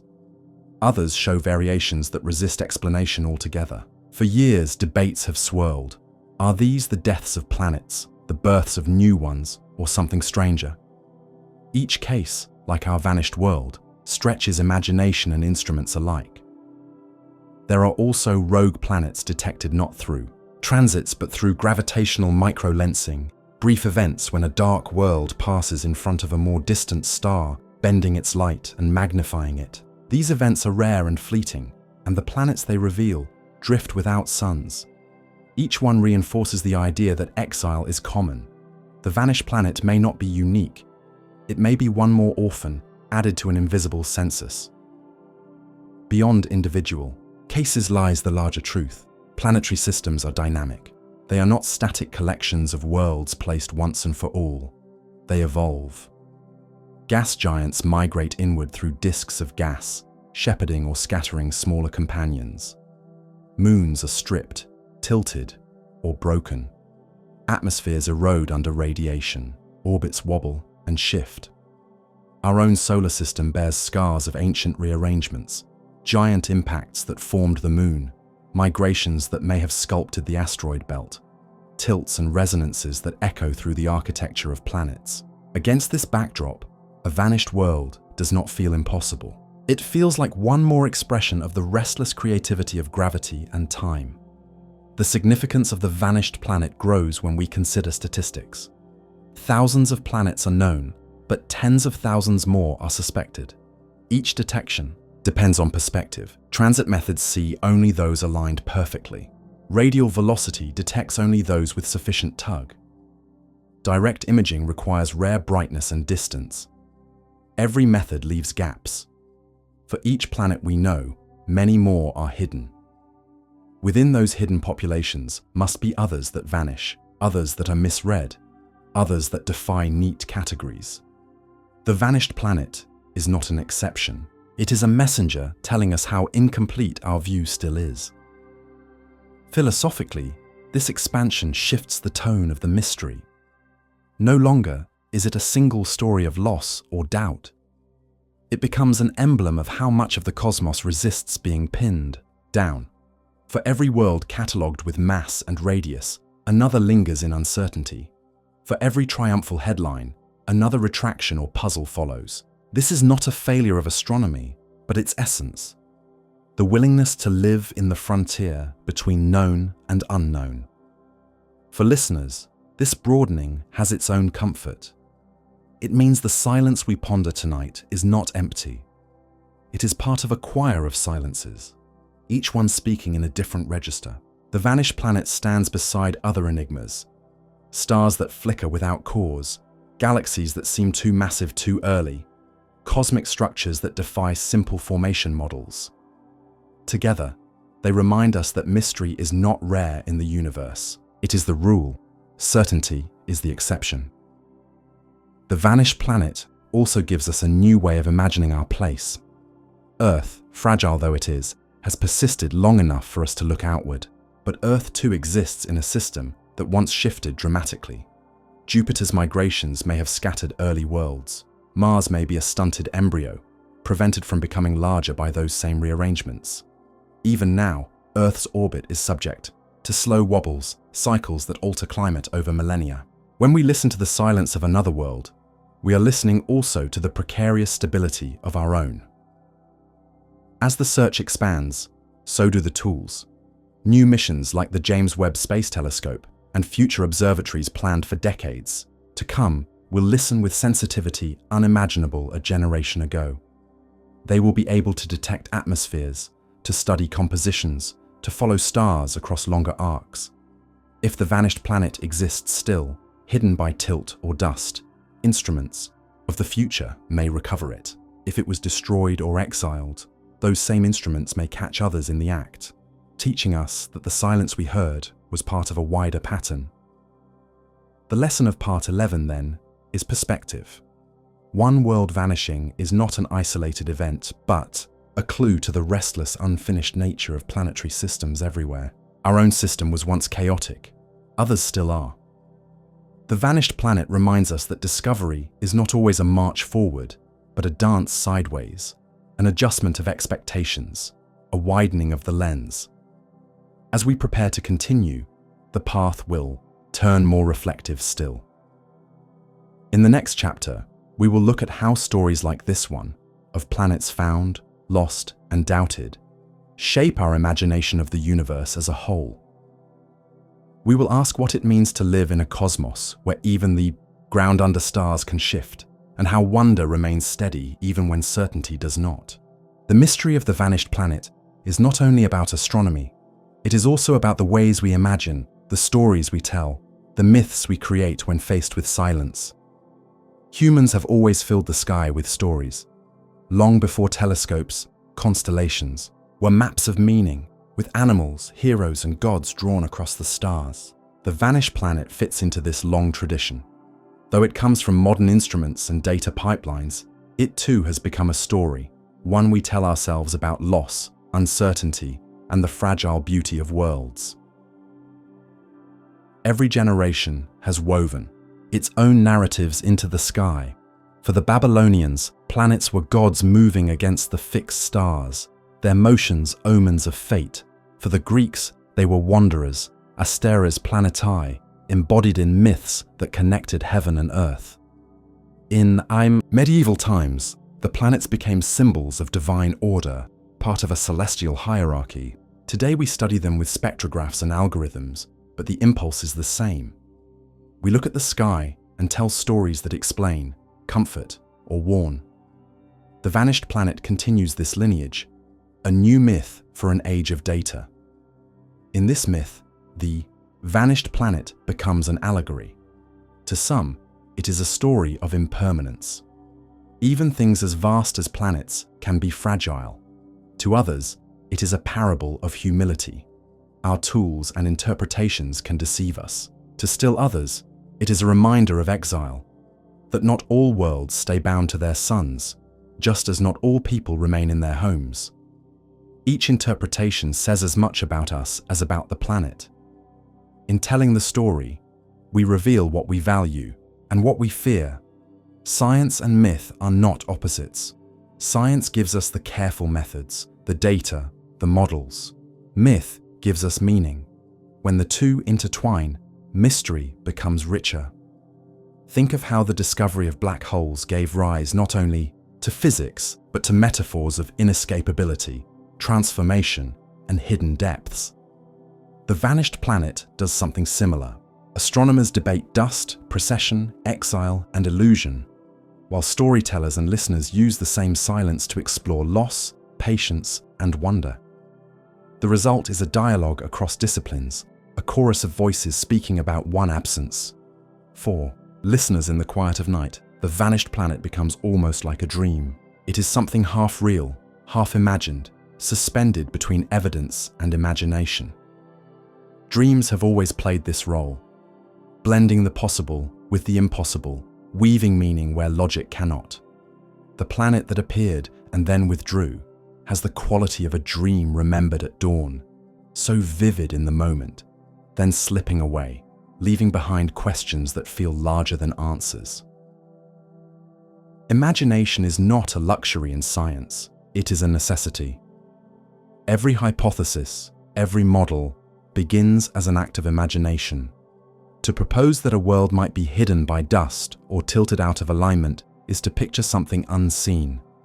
To consider exile is to imagine a rogue planet drifting in darkness. Even to admit illusion requires imagination, to picture how noise could masquerade as rhythm. The vanished planet reminds us that imagination is not opposed to evidence, but partnered with it. Evidence prunes imagination, shapes it, tests it. Imagination, in return, gives evidence its questions. Storytelling plays another role. It sustains attention. A single anomaly can be forgotten unless it becomes a story. By naming it, debating it, telling it in classrooms and late-night talks, astronomers keep the question alive. The vanished planet has become such a story. It circulates not because it is solved, but because it is unsolved. Mystery fuels retelling. Each new generation of students hears about the world that appeared and then fell silent, and each generation is invited to wonder anew. For us, as we listen tonight, this storytelling function is part of what makes the sleepy story tradition so comforting. To hear of a planet that may be destroyed, hidden, exiled, or illusory is to feel the gentle tension between certainty and possibility. It is to be reminded that life, like the cosmos, is filled with questions without final answers. And rather than being frustrated, we are invited to rest in that openness, to let it carry us into calm. Philosophically, the vanished planet also illustrates how absence can be as meaningful as presence. A presence gives us data. An absence gives us perspective. We notice the limits of our instruments, the assumptions of our methods, the bias of our minds. We see how much we do not see. Absence teaches humility in ways presence cannot. The planet that vanished without a trace is an absence that keeps teaching. As the story broadens, it also connects with other human experiences of disappearance. Civilizations have vanished from history, leaving ruins that puzzle archaeologists. Species have vanished from Earth, leaving empty niches in ecosystems. Memories vanish from individuals, leaving silences where once there were names and faces. In each case, absence is painful but instructive. It asks us to remember, to care, to imagine what is missing. The vanished planet belongs to this lineage of disappearances, not only astronomical but universal. From a cosmic perspective, then, the lesson is clear. Mystery is not the exception, but the rule. The universe is vast enough, dynamic enough, and subtle enough that questions will always outnumber answers. To live in such a universe is to live with awe. The vanished planet is not a defeat, but a gift, a chance to practice awe in the face of uncertainty. As we move toward the next chapter, the reflections will deepen still. Having explored the scientific hypotheses and the human imagination they inspire, we will turn to the larger theme of how mystery itself shapes our sense of belonging in the universe. If the cosmos is filled with silences and vanishings, how should we live in response? That is the question waiting in the quiet ahead. When we speak of the vanished planet, it is easy to think of it as something remote, far away, detached from us. A faint dip in a star's light, a silence in the record, a puzzle for specialists. But mystery is not remote.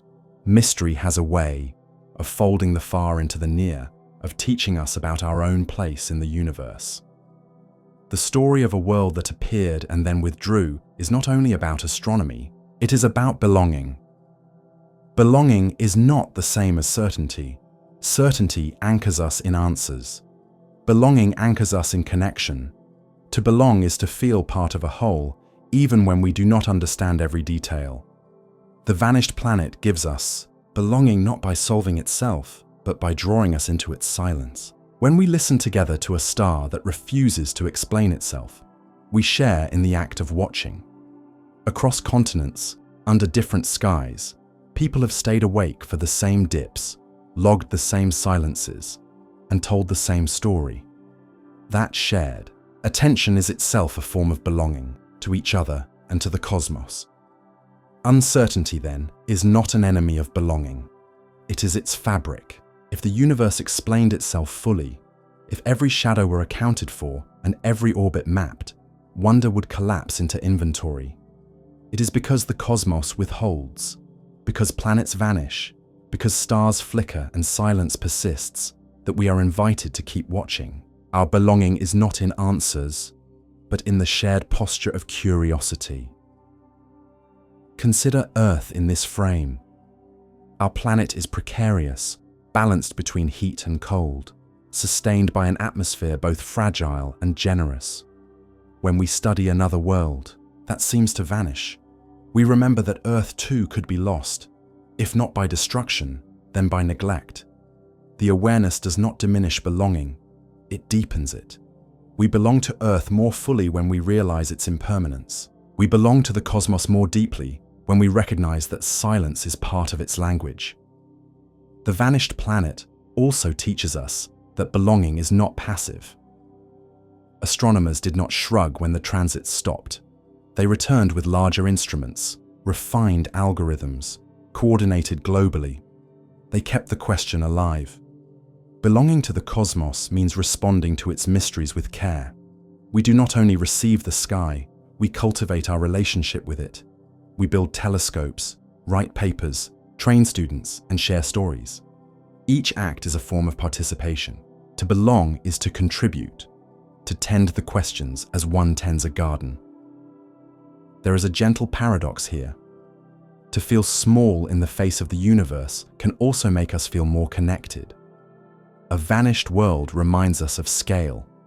Stars millions of times, larger than Earth, distances measured in light years, timescales spanning billions of years. Against that scale, we seem insignificant. But the act of noticing, of caring, of listening to a dip in brightness smaller than the blink of an eyelash, restores significance. Belonging is not about size. It is about relationship. The universe is vast, but the fact that we can notice its whispers means we are not excluded. We are part of its story. Mystery strengthens this connection. Imagine a cosmos without mystery. Every orbit known, every particle measured, every silence explained. It would be orderly but lifeless, like a book with all its pages already read. Instead, we live in a cosmos where questions remain open, where planets appear and vanish, where stories invite retelling. Belonging is sustained not by closure but by invitation. Mystery is the invitation. This sense of belonging stretches beyond astronomy. In daily life, we often long for certainty, clear outcomes, resolved conflicts, answers to questions. But what if belonging does not depend on certainty? What if belonging comes from sharing the question itself? When we sit with another person, in silence, we belong to each other not because we know everything about their mind, but because we share the moment. When astronomers sit with a silent star, they belong to the cosmos in the same way. Presence, not explanation, makes the connection. The vanished planet becomes a teacher in this way. It says, "You are part of the universe not because you have solved it, but because you are willing to listen to it. You belong not because you are certain, but because you are curious. You are woven into the cosmos not because you control it, but because you notice it." That is enough. Philosophically, this reshapes how we think about identity. Humans often define themselves by what they know or control, but identity in the cosmos is defined by participation. To be human is to be the creature that asks, that wonders, that writes down silence as carefully as signal. We are the part of the universe that reflects on itself, even when reflection yields more mystery. The vanished planet is not outside us. It is inside us, in the way it shapes our imagination and our sense of connection. And so the story that began as a puzzle of missing shadows has become a meditation on belonging. The star shines, the planet is absent, and we are present. In that triangle, meaning arises. The universe does not explain itself fully, but it includes us in the act of listening. That inclusion is belonging. As we move toward the next chapter, we will extend this reflection further. If belonging is possible in uncertainty, what about wonder in finality? What does it mean to accept endings, not just silences? In the next part, we will consider the role of loss, not just in stars and planets, but in life, and how the vanished planet helps us face loss with gentleness, patience, and even gratitude. Loss is not confined to human life. It echoes across the cosmos. Stars are born, blaze, and die. Galaxies collide, merge, and erase shapes that once were distinct. Planets themselves can be consumed, shattered, or exiled.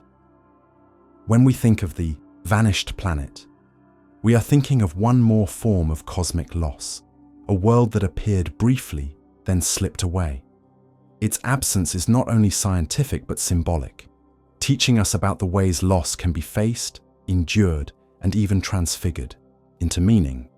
Astronomy has always been a science of loss as much as of discovery. Every supernova we study is the end of a star. Every white dwarf is a remnant, a husk of a once vibrant sun. Every black hole is the record of collapse. To map the heavens is to map endings as well as beginnings.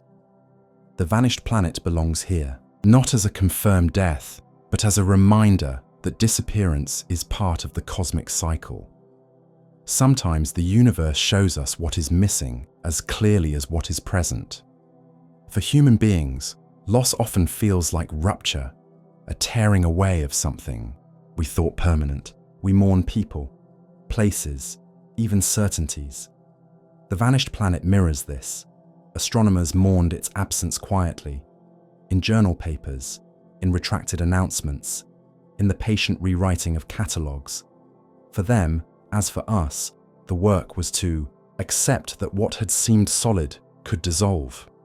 Loss is not only personal, it is woven into the fabric of knowledge. To accept this does not mean to be unfeeling. It means to allow sadness its place, but also to continue the work of looking up. In loss, memory becomes important. Even if the planet no longer crosses its star, we remember the times it seemed to. Those dips remain in archives, like pressed flowers in books. They remind us that for a moment, something extraordinary passed between us and a star hundreds of light years away. In the same way, when we lose a loved one, we keep memories, small, ordinary moments that suddenly shine brighter in retrospect. Memory is how we keep absence from becoming emptiness. The vanished planet is absent, but not erased. Its story continues in memory, in cautionary tales, in inspiration for new instruments. Loss also invites gratitude. To grieve something is to acknowledge that it mattered. The astronomers who tracked the planet are grateful for what they learned, even if the conclusion was silence. They are grateful for the chance to refine their tools, for the nights spent watching, for the lesson that absence can be as instructive as presence. Gratitude does not erase sorrow, it balances it. For us, the vanished planet is a chance to practice gratitude for Earth, our own fragile, enduring world. Its presence, its stability, its mornings and nights are not to be taken for granted. Gratitude makes belonging deeper. Another lesson of cosmic loss is that endings are not always absolute. A star dies, but its elements seed new generations of stars and planets. A planet vanishes, but the search it inspired improves methods that will find other worlds. A life ends, but its influence continues in those who remember. The vanished planet shows us that loss is not only about endings, but about transformation. Silence becomes method, absence becomes perspective, grief becomes care. There is also a gentleness to cosmic loss. From our perspective, the vanished planet feels dramatic, but from the star's perspective, it is ordinary. Worlds come and go, orbits shift, dust drifts. What feels like rupture to us is rhythm to the cosmos. This does not diminish our feelings of loss, but it helps us place them in a larger frame. In the immensity of space, change is constant. Our task is not to resist change, but to find meaning within it. For listeners tonight, the vanished planet can be a companion in personal loss. It whispers that loss is not a private wound, but a universal pattern. You are not alone in absence. Even stars know it. Just as astronomers keep their watch after the planet's silence, you too can continue after your own losses, carrying memory, gratitude, and patience. The cosmos does not erase grief, but it surrounds it with perspective. As we approach the end of this journey, we begin to see that the vanished planet is not only a puzzle but a mirror. It reflects our fragility, our resilience, our humility, our patience, our capacity for wonder, and now our ability to face loss with acceptance. It teaches that endings do not erase belonging, they deepen it. The final step is to gather all these lessons together, to weave fragility, resilience, humility, patience, wonder, belonging, and loss into one closing meditation. That is where we will go next, in the last chapter of this story. The story of the vanished planet has carried us far. We began with discovery, a shadow crossing a star, a rhythm that spoke of another world. We followed it through hypotheses of destruction, concealment, exile, and illusion. We paused to reflect on patience, on humility, on resilience, and on wonder. We broadened our gaze to place this mystery within the vast search for exoplanets, and we turned inward to explore how belonging and loss shape our sense of connection. Now, at the close, we gather these threads into one meditation. What does the silence of a vanished planet mean for us who watch and wonder? It means, first of all, that fragility is real. Planets, stars, galaxies, even universes change. Nothing is exempt from impermanence. We imagine worlds as eternal, but the vanished planet reminds us that even giants can slip away. This fragility does not diminish the cosmos. It gives it poignancy. It makes each moment of discovery precious. Just as we treasure fleeting sunsets, we can treasure fleeting shadows across stars. The fragility of planets teaches us to cherish the stability of Earth. It also means that resilience is possible. The astronomers did not give up when the dips ended. They refined instruments, lengthened baselines, taught students to hold questions without rushing. Resilience is not the refusal of sorrow, but the continuation of care. The vanished planet inspires resilience in us as well. In life, we face our own vanishings, relationships, certainties, even selves that change. To respond not with despair, but with continued curiosity is resilience. Humility, too, is essential. We may have been fooled. The signal may have been an illusion. Admitting this does not weaken science, it strengthens it. Humility is not humiliation. It is clarity about limits. In our own lives, humility helps us listen to others, to admit mistakes, to hold openness. The vanished planet humbles us by showing how easy it is to misinterpret shadows. That humility, carried gently, makes us wiser. Patience is another thread. Some mysteries will not resolve in our lifetimes. Some shadows will not return until centuries pass. To practice patience is to align ourselves with cosmic time, not just human time. It is to find peace in the long arc of questions. For listeners tonight, patience means allowing rest to come in its own rhythm, allowing answers to grow slowly, like trees. The vanished planet is patient with us. We can be patient with it. Wonder remains the thread that ties all the others. Even in silence, imagination blooms. We picture worlds torn apart, hidden by veils, cast adrift as rogues, or dissolving into illusion. The absence of certainty becomes a garden of possibilities. Wonder is what allows us to turn a missing planet into a story worth telling, into a meditation worth sharing. Wonder is what transforms astronomy into poetry and silence into solace. Belonging weaves through all of this. We belong to the cosmos not because we control it, but because we notice it. We belong because we listen. To sit with a vanished planet is to sit with the universe itself, acknowledging that we are part of its story, even when we do not know the ending. Belonging does not depend on answers, it depends on attention.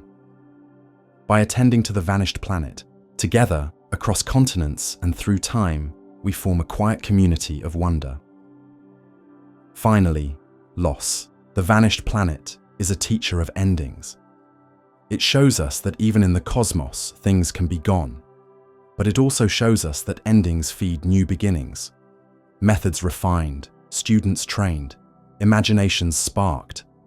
Loss becomes transformation. For us, the loss of certainty can become the gain of wisdom. The loss of permanence can become the gain of gratitude. The vanished planet reminds us that loss is not only pain, it is also meaning. And so we close this story with gratitude for the astronomers who kept the watch, for the cosmos that offered the mystery, and for each other gathered in listening. The planet may never return, but its silence has already spoken. It has taught fragility, resilience, humility, patience, wonder, belonging, and loss. These are not only astronomical lessons, they are human ones. If you have listened this far, thank you. Thank you for being part of this journey, for sharing your attention, for letting curiosity guide you into rest. These stories take time and care to create, and if you found comfort or wonder in them, I gently invite you to subscribe to Sleepy Story. Each subscription is not only support, but encouragement, the quiet fuel that lets these stories continue. To those already subscribed, my gratitude is deep. Your presence makes this small community of night listeners real. As you drift towards sleep, let the mystery of the vanished planet rest beside you. You do not need to solve it. You only need to remember that even in absence, the universe speaks. It speaks in shadows and silences, in questions and pauses, in endings and beginnings. And tonight, it has spoken to you.